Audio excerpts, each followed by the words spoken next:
हिंदू मुस्लिम भाई भाई, गंगा जमुना तहजीब, हमारे पुरखे तुम्हारे पुरखे, यह कायरता की निशानी है कि आप सच बोलने से डरते हैं और आप किसी को खुश करने के लिए अपना तिलक बंद कर देते हैं, चुटिया बंद कर देते हैं, धोती बंद कर देते हैं कि नहीं हमें सबका दिल जीतना है। तो दिल तो इस देश में, इसी देश के इतिहास ने, पृथ्वीराज चौहान ने भी 16 बार दिल जीता था भाई, किसने नहीं जीता था?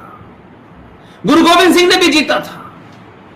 यह दिल जीतने की ख्वाहिश जिनको है उनको रहे, लेकिन अब जिनको इस देश में रहना है उन्हें इस देश की मेजॉरिटी का दिल जीतना है। और जब तक मेजॉरिटी संतुष्ट नहीं होती यह देश नॉर्मल नहीं रहेगा।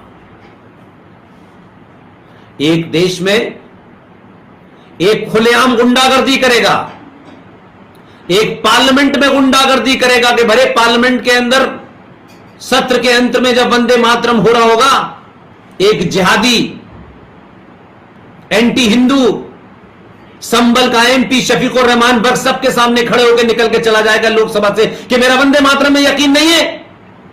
अगर तुम्हारा वंदे मातरम में यकीन नहीं है जो भारत के संविधान का हिस्सा है और पार्लियामेंट के अंदर वो बचता है, तो फिर तुम्हें इस पार्लियामेंट में बैठने का भी तुम्हें हक नहीं है।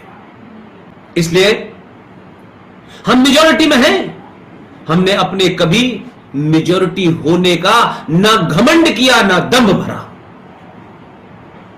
लेकिन हम मेजॉरिटी में हैं इसलिए हम पिटने के लिए नहीं बने हैं।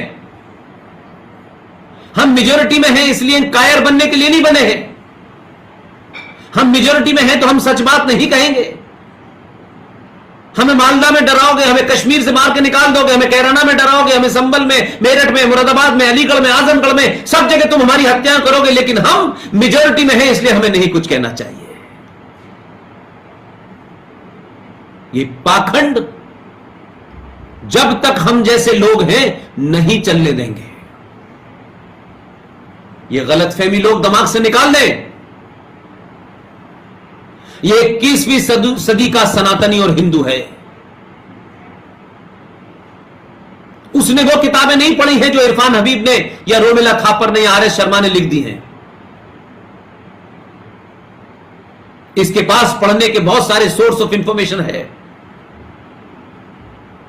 इसके पास बहुत सारी और दूसरी इंफॉर्मेशन है दुनिया की जो कोई रोक नहीं पा रहा है।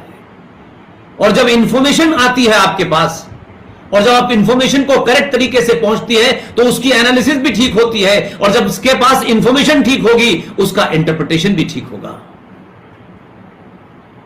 यूं ही देश में बदलाव नहीं हो रहा, और बदलाव को मैं सत्ताओं तक सीमित नहीं रखता।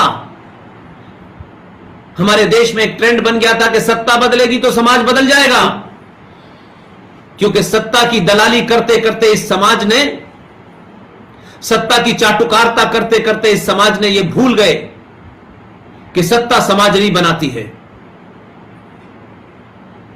मैं मानता हूं पहले समाज के सोचने का नजरिया बदलता है, निगाह के सामने जो तस्वीर आती है वो बदलती है। अब उस तस्वीर में चाचा नेहरू नहीं है, उस तस्वीर के अंदर सुभाष चंद्र बोस हैं, छत्रपति शिवाजी महाराज हैं, वीर सावरकर हैं। और तस्वीर बदलने से जहन बदलता है, जहन बदलने से दिल बदलता है, और दिल बदलने से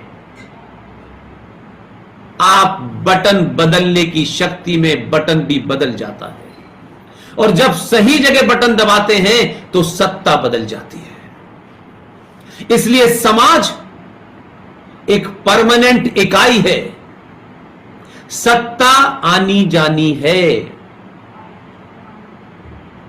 अगर समाज को सही तरीके से सच बताया, समाज में अवेयरनेस क्रिएट कर दी,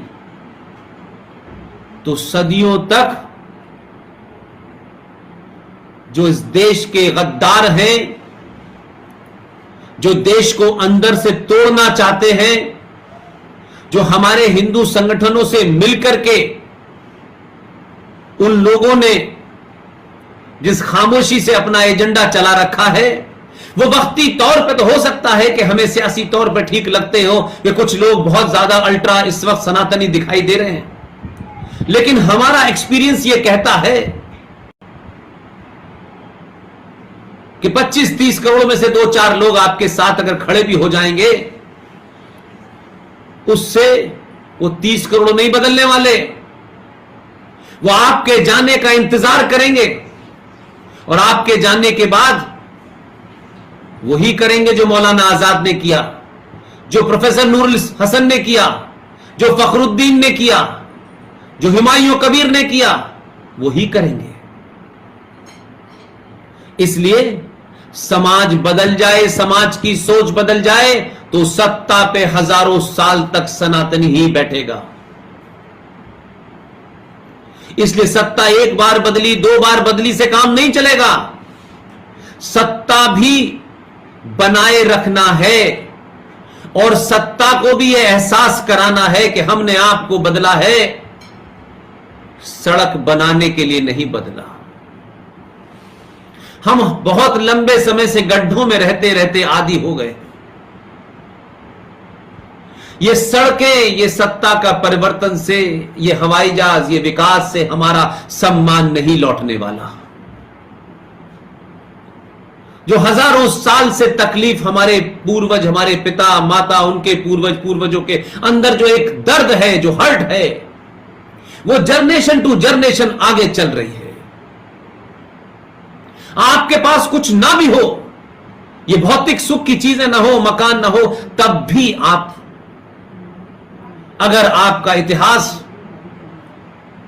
अगर आपके पूर्वज महान थे और इस बोध में है कि हां हमारे पूर्वज महान थे, तब भी आपको भूख लगने के बावजूद भी आपके अंदर एक ताकत होती है, एक शक्ति का संचार होता है। इसलिए आप हर संकट से लड़ लेते हैं। मगर आप सब कुछ हैं आपके पास, एक इंफिनिटी कॉम्प्लेक्स में जीने वाली कौम, एक कुंठाग्रस्त कौम कभी बहादुर नहीं बनती। वो समझौते करती है, जीने के नए नए रास्ते निकालकर समय तो काट लेती है। इसलिए कहीं कोई दंगाई, कोई जिहादी आपका घर जलाता है, आप वहां से भाग करके कहीं और चले जाते हैं। आपकी बेटी को उठा के ले जाता है, आप कंप्रोमाइज कर लेते हैं। आप प्रतिकार नहीं करते, न शब्दों से करते, न इंटेलेक्चुअली करते, न समाज में करते। आपको लगता है कि कहीं मुझसे कोई नाराज ना हो जाए। सनातनियों, तुम्हें कब से डर हो गया कि कोई व्यक्ति विशेष तुमसे नाराज हो ना हो? तुम उसकी चिंता करोगे जिसने तुम्हें पैदा किया है, वो तुमसे नाराज ना हो जाए।